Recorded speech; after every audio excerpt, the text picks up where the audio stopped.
Getting to the story of the hour, which is Donald Trump indicted on all 34 counts.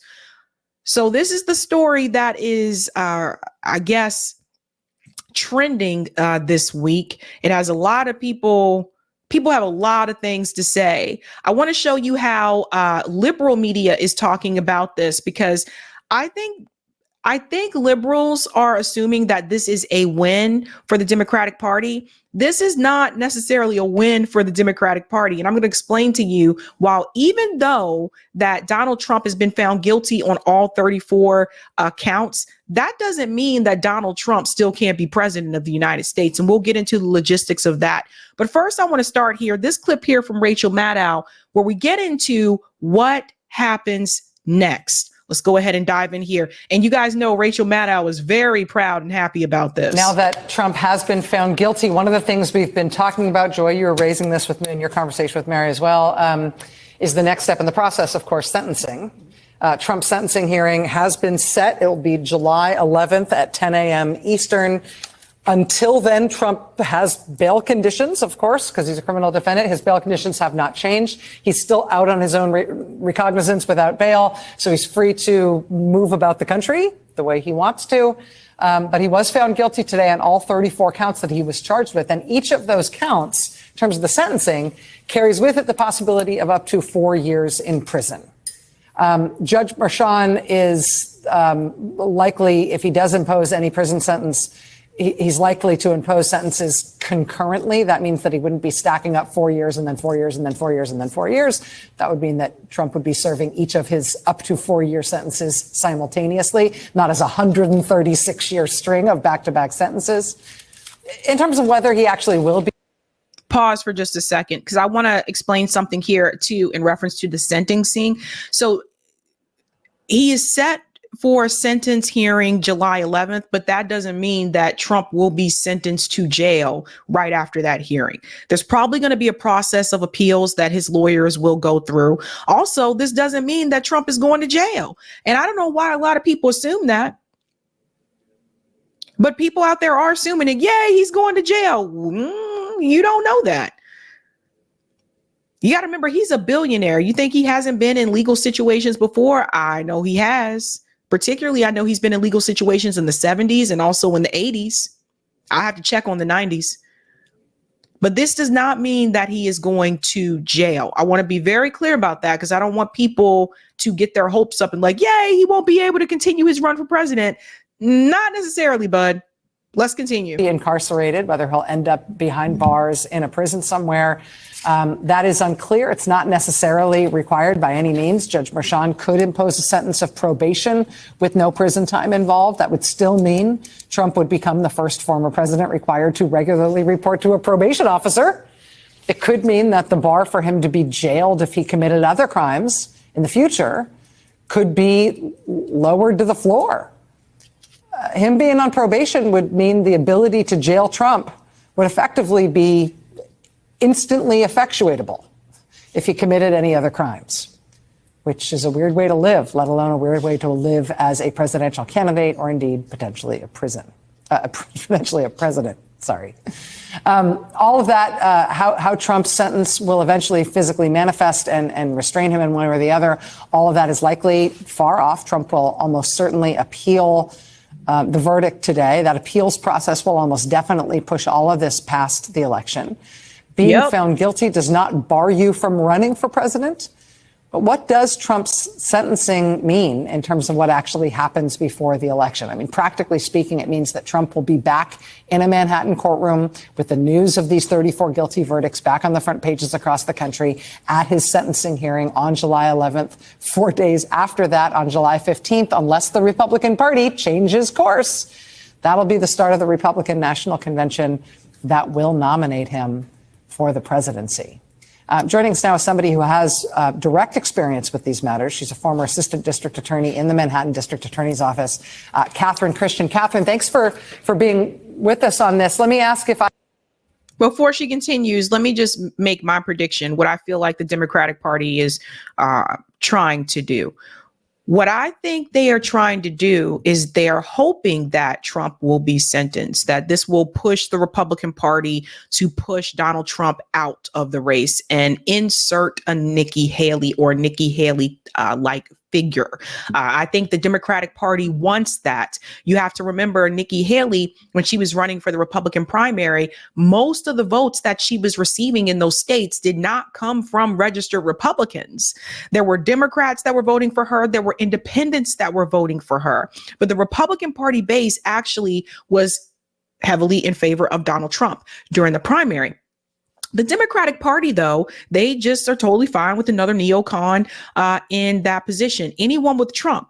So these DNC operatives will be totally fine with Nikki Haley being the GOP nominee, or, which I don't know if everyone heard about this earlier today, Joe Manchin just left the Democratic Party and is now a registered independent. So they would even choose someone like a Joe Manchin or Nikki Haley, someone that is not, I guess, this type of buffoonery. It doesn't bring this type of buffoonery that Donald Trump brings to the world stage. That is what they want. They want someone who's going to continue the wars. They want a neocon-like figure, but they want someone that is, I guess, tasteful is the way that they would put it, by the donor class. That's what they want. So that's my prediction, that is what the DNC is trying to make happen. Let's continue a little bit more here. I've explained those basics of what comes next, the probation report, the sentencing phase, and what we can likely expect from that phase. Is that all correct as you understand it? It's correct, except you will probably see Donald Trump's lawyers file a motion to set aside the verdict, which is allowed before sentencing. It's under the criminal procedure laws, the 330 motion. So that could delay the sentence because they're going to file it. And then, of course, the prosecution will have a chance to respond to it. And then Judge Masham will make a decision on that. So that often will delay the sentence. Everything else, the probation, and probation doesn't mean he's getting probation. They're just the ones tasked with doing the report for the sentencing, for the judge, to determine what is the appropriate sentencing. So except for that one little filing of the motion to set aside the verdict, it will go according to how it always is for regular defendants. And that filing of the motion to set aside the verdict, that's separate from and in addition to the oral motion that we heard in the court today after the jury verdict, where Todd Blanche on Trump's behalf asked for an acquittal. Yeah. And it's unclear because I was literally in the subway when my phone blew up. He had originally, you recall, moved for what's called a trial order of dismissal, and the judge reserved decision on that. So it's unclear whether the judge finally said denied, but that's also outstanding. But in addition, they can file, now that the verdict is in, a motion to set aside the verdict. And then when that is denied, which it ultimately will be, and he's sentenced, then their appeal will be filed. So we're looking at a back and forth type of situation, right? Now, Donald Trump did respond, of course. He had some things to say. So let's get to his statement here right after the verdict. It was a rigged trial by a conflicted judge who was corrupt. It's a rigged trial, a disgrace. They wouldn't give us a venue change. We were at 5% or 6% in this district, in this area. This was a rigged, disgraceful trial. But the real verdict is going to be November 5th by the people. And they know what happened here, and everybody knows what happened here. You have a Soros-backed DA, and the whole thing, we didn't do a thing wrong. I'm a very innocent man, and it's okay. I'm fighting for our country. I'm fighting for our Constitution. Our whole country is being rigged right now. This was done by the Biden administration in order to wound or hurt an opponent, a political opponent. And I think it's just a disgrace. And we'll keep fighting. We'll fight till the end and we'll win, because our country's gone to hell. We don't have the same country anymore. We have a divided mess. We're a nation in decline, serious decline. Millions and millions of people pouring into our country right now from prisons and from mental institutions, terrorists, and they're taking over our country. We have a country that's in big trouble. But this was a rigged decision right from day one with a conflicted judge who should have never been allowed to try this case, never. And we will fight for our Constitution. This is long from over. Thank you very much. So, for those who think he may go to prison, which I don't think is going to happen, can he run from prison? Yes, he can. And this is what people need to see. What does the law say? Can Trump run for president from prison? Yes, and it's been done before. Get into this a little bit here. There are no legal obstacles to running for president as a convicted felon or even from behind bars. And if Trump finds himself in that predicament, he'll be following in the footsteps of another rabble-rousing populist and frequent presidential candidate, the avowed socialist Eugene V. Debs, who received nearly 1 million votes while in prison a century ago. And in fact, I would argue that if they did sentence Trump and he actually went to prison, I would say actually that would make him even more of a martyr than he is right now. People will feel that way. In fact, I want you to hear from people on the street. Shout out to Simon Ataba for interviewing or covering this person here who is a New Yorker. And I want you to hear what he has to say about the verdict here. People will see that he's being persecuted. It's so clear to the average person that he's being absolutely attacked, vilified. I mean, they've been doing it since he came down the escalator in, 2015? So this gentleman here, he said that he can see that he's being vilified. So look, the thing is this, if Trump is guilty, he's guilty. But I think we all know, and we've called this from day one, that this is politically motivated. So people are calling BS because they know exactly what is happening here. You know, these same people like Rachel Maddow, they are not trying to push, any type of trial towards Joe Biden in reference to his business dealings with Hunter Biden and with Burisma in Ukraine. They're not trying to do that. And yes, I know he's president at this point in time, but I would argue even if Joe Biden lost in November, they would still not push to do that because he's on their team. This is one of the problems with the partisan politics. So this verdict is actually helping Donald Trump. This is exactly what I predicted would happen. He's already raised $34.8 million since the verdict was released. Listen to this. Trump campaign raises staggering $34.8 million in small donations following New York City conviction.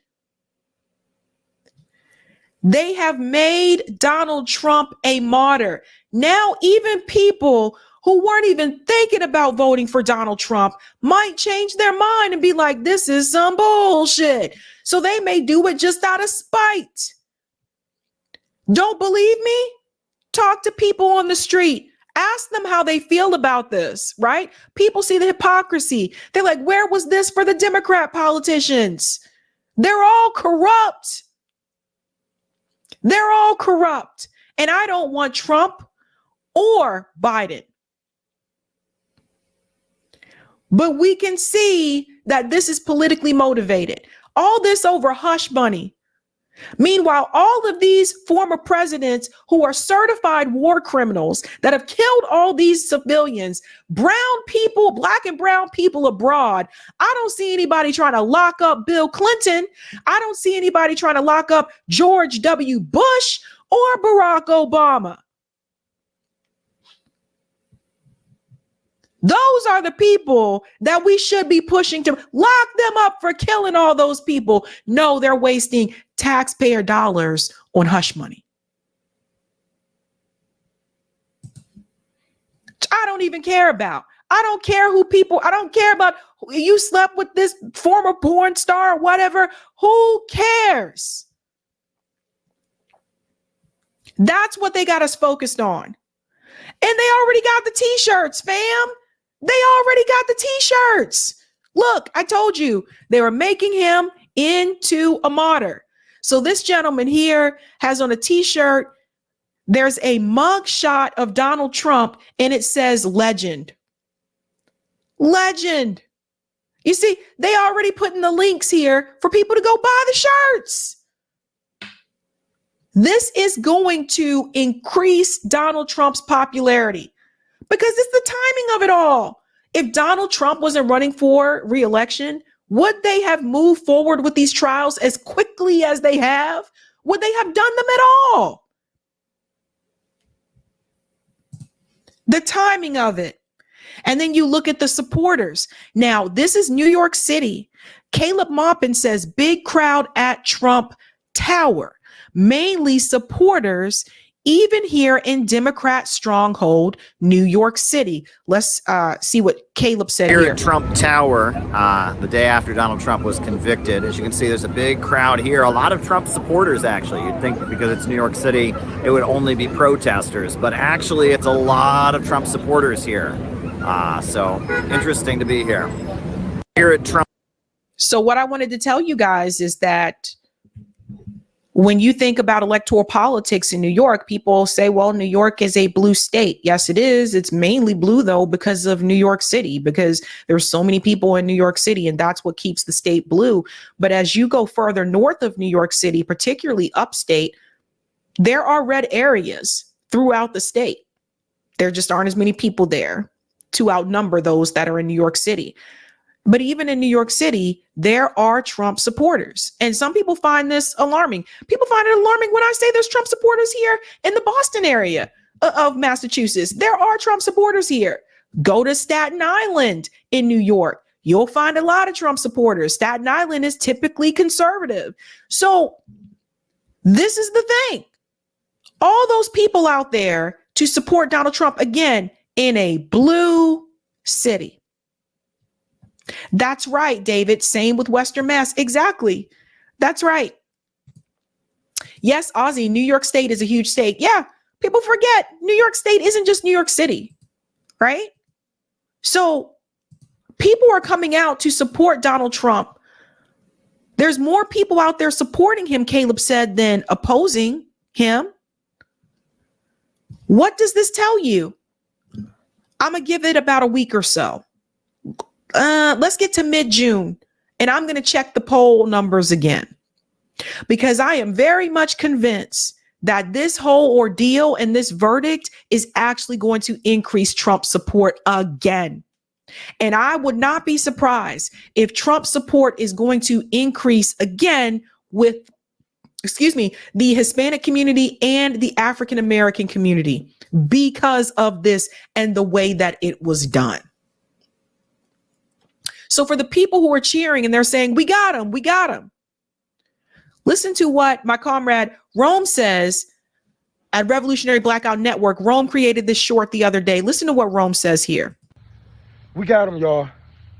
We got him. Donald Trump is a convicted felon. But is he going to prison?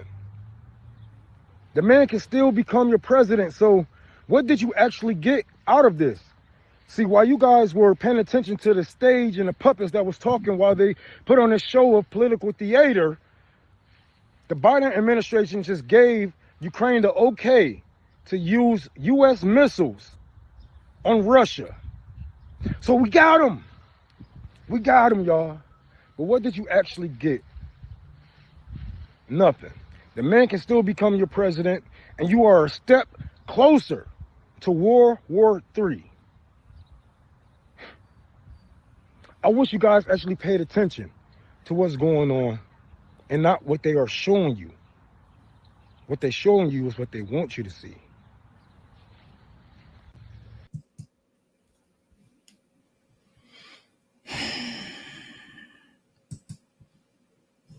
These are very telling times, you guys. So I saw the number of people that were cheering on social media. Yay, we got him, we got him, we got him. I'm like, What did you get though? I'm all for people being held accountable, but the timing of it is messed up. We all know it's politically motivated. We know that's what this is about. And I've said this from day one. If you're going to beat Donald Trump, beat him fairly through the electoral process. Don't try to do this so that you don't have to face him. It's weak, it's cowardly, and I don't like cowards. And it makes people laugh at the Democratic Party.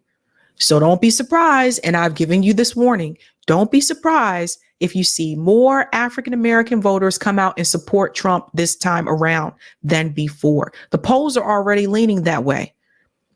Now, I think you should support a third-party independent candidate that has the correct position on Gaza, that has the correct position on healthcare, etc. You guys know how I feel about that.